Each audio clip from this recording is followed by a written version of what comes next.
कुछ लोगों को ना अपनी लेगेसी यानी अपने पिता अपने दादा के बारे में कुछ भी नहीं पता होता और उनको कोई जानने की इच्छा भी नहीं होती। उन्हें अपने गोत्र के बारे में कुल देवी के बारे में भी कुछ नहीं पता होता। ये सब चीज़ें कुंडली के दशम भाव से देखी जाती है।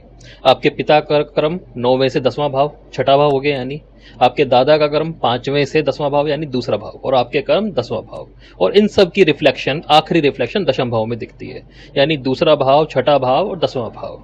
अब एक ना उपाय दिया जाता है, हरिवंश पुराण पढ़िए, सूर्य के लिए दिया जाता है। हरिवंश में भगवान कृष्ण के सारे वंशावली दी जाती है। भागवत पुराण है, महाभारत है, जिनमें भी वंशावली चल रही है। बात यह है कि जब भी दशम भाव खराब होगा ना, व्यक्ति सबसे पहले अपने मूल को भूल जाएगा, अपने रूट्स को भूल जाएगा, अपने संस्कारों को भूल जाएगा। इसीलिए गुरु का ये नीच भाव बन जाता है।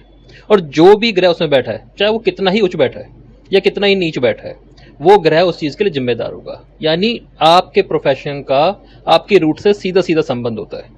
मतलब आपके पिता आपके दादा में कुछ अच्छे गुण रहे होंगे, कुछ बुरे गुण भी होते हैं, वही चीजें ना हमारे लिए गॉड फादर का काम करती है। तो सिंपल सी बात है, दशम भाव में बैठा ग्रह अगर अपने रूट से जुड़ा हुआ है, उसमें जो भी राशि है, मान लीजिए 6 नंबर राशि आ रही है, बुध आ रहा है, तो जहां जहां प्रोफेशन में घाटे गए हैं, कर्जे आए हैं, उन चीजों के बारे में पता होने चाहिए अपने लेगेसी में।